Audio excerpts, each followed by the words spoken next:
ചൂടാണ് എന്ന് പറഞ്ഞു നിന്ന് ലാസ്റ്റ് മഴ വന്നു.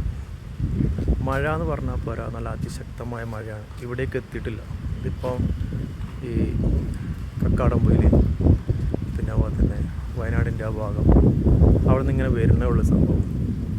അപ്പം നമ്മൾ പഠിക്കേണ്ട കാര്യം എന്താ വെച്ചാൽ, നമ്മളിപ്പോൾ ഒരു ഫോട്ടോഗ്രാഫി നമ്മൾ ഉദ്ദേശിക്കുന്നുണ്ടെങ്കിൽ, ഇതുപോലെ നല്ല മിന്നലിൻ്റെ ഒരു സ്റ്റില്ല് നമ്മൾ എടുക്കണമെങ്കിൽ നമ്മൾ എന്തെന്ന് വെച്ചാൽ, നമ്മളിങ്ങനെ ക്യാമറ നമ്മൾ സെറ്റാക്കുക.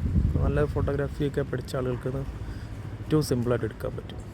അപ്പോൾ നമ്മൾ ഇതിൽ തന്നെ ചില ആൾക്കാർ വീഡിയോ ഒക്കെ എടുത്തിട്ട് വീഡിയോയിൽ ആ സ്ഥലത്ത് സെക്കൻഡിൽ കൊണ്ടുവച്ചിട്ടാണ് സ്റ്റില്ലാണെന്ന് പറഞ്ഞിട്ട് നമ്മൾക്ക് കാണിച്ചു തരുന്നത്. അതല്ലാതെ നമ്മളിങ്ങനെ സ്റ്റില്ല് എടുക്കുകയാണെങ്കിൽ കറക്റ്റ് സെക്കൻഡിൽ, ഇപ്പോൾ അവിടെ മിന്നൽ വരുന്ന സെക്കൻഡിൽ നമ്മൾ ഇവിടുന്ന് പിന്നെ സ്റ്റില്ലടിക്കണം.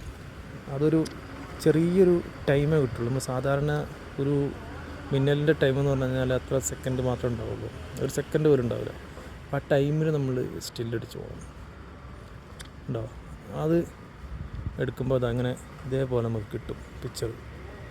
പക്ഷേ നമ്മൾ ഇതിപ്പോൾ പരന്ന് കിടക്കണ ഒരു ഇതായതുകൊണ്ടാണ് അങ്ങനെ വരുന്നത്.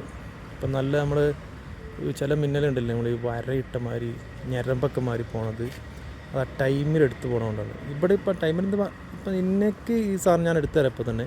പക്ഷേ ആ ടൈമിൻ്റെ പ്രശ്നമല്ല, നമ്മൾക്ക് ആ മിന്നൽ ഇവിടെ ഇല്ല ശരിക്കും. ഇവിടെ ഇപ്പോൾ നിലവിലുള്ള മിന്നൽ ഈ ഇങ്ങനെ പരന്ന് കിടക്കുന്ന മോഡൽ മിന്നലാണ്. അത് ശക്തമായ രീതിയിൽ മറ്റേ മിന്നൽ വരുമ്പോഴാണ് നമുക്കത് കറക്റ്റ് കിട്ടുള്ളൂ. പിന്നെ ഇതൊക്കെ എന്ന് പറഞ്ഞാൽ സെക്കൻഡ് കൊണ്ട് എടുത്ത് പോകണം അല്ല കേട്ടോ. ഇതൊക്കെ ഒരുപാട് ആളുകൾ, ഫോട്ടോഗ്രാഫർമാർ ഒരുപാട് വെയിറ്റ് ചെയ്ത്, ഒരുപാട് ടൈം വെയിറ്റ് ചെയ്തിട്ട് എടുക്കുന്നതാണ് ഈ സ്റ്റില്ല് കിട്ടുള്ളൂ. അപ്പോൾ നമ്മൾ ഇത്ര നേരം വെയിറ്റ് ചെയ്തിട്ടൊന്നും കാര്യമില്ല.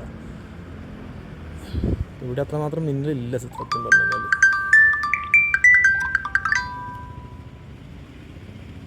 ഹലോ.